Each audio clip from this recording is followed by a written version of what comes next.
Hello everyone, chowmein তো আমাদের রমজানে কম বেশি খাওয়াই হয়। আজকে খুব ইজি একটা চাউমিন রেসিপি নিয়ে আমি চলে এসেছি। তো আজকে আমি এই চাউমিনটা ইউজ করব।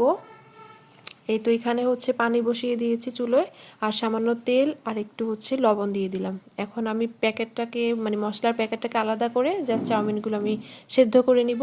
আমি সাধারণত এই স্টিকগুলোকে ভাঙতে পছন্দ করি না। তো যেভাবে পানির মধ্যে যতটুকু ভেঙে যায় আর কি, এরকম গোটা গোটা দিতে আমার ভালো লাগে। তো সেদ্ধ হয়ে গিয়েছে, আমি একটা ছাঁকনির সাহায্যে ছেঁকে এক সাইড করে রেখেছি, আর এখানে কিছু চিকেন দিয়ে দিচ্ছি তেল গরম করে। আজকের এই রান্নায় আমি চিকেন প্লাস সসেজ দুইটাই ইউজ করব।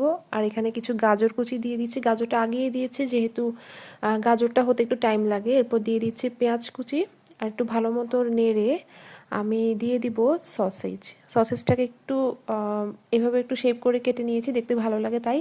আর রসুন কুচি দিতে ভুলে গিয়েছিলাম, যেটা সবার আগে দেওয়ার কথা ছিল আর কি। আর দিয়ে দিচ্ছি একটু বেশ পরিমাণে কাঁচামরিচ, কারণ কাঁচামরিচ দিলেই কিন্তু কাঁচামরিচের টেস্টটা অনেক বেশি ভালো লাগে। লবণ দিয়ে দিচ্ছি পরিমাণ মতো, দিয়ে দিচ্ছি গোলমরিচের গুঁড়ো আর একটু সামান্য লাল মরিচের গুঁড়ো। টমেটো সস দিচ্ছি বেশি পরিমাণে, এরপর দিয়ে দিচ্ছি সয়া সস, ভিনেগার, আর এই যে একটু বারবিকিউ সস দিয়ে দিচ্ছি। এটা দিলে হচ্ছে টেস্ট আমার ভালো লাগে। আর দিয়ে দিচ্ছি এই তো চিলি সস। এরপরে নুডলসের প্যাকেট যেটা ছিল মানে মশলা ছিল ওটা দিয়ে দিচ্ছি, আর একটু মুরগির মশলা ইউজ করছি বিকজ আমার নুডলসে বা চাউমিন যেটাই বলেন আমার চিকেনের ফ্লেভারটা আসে। এরপর দিয়ে দিচ্ছি কিছু লাল ক্যাপসিকাম আর সবুজ ক্যাপসিকাম। এরপরে ছেঁকে নেওয়া চাউমিনের যে স্টিক ছিল সেগুলো আমি মিশিয়ে নিচ্ছি। এখন একটু জাস্ট 1 মিনিটের মতো ভালোভাবে নেড়ে নিলেই হয়ে যাবে। এই যে প্রায় সুন্দর একটা কালার চলে এসছে। এখন আমি একটা সার্ভিং ডিশে পরিবেশনের জন্য রেডি করে নিচ্ছি।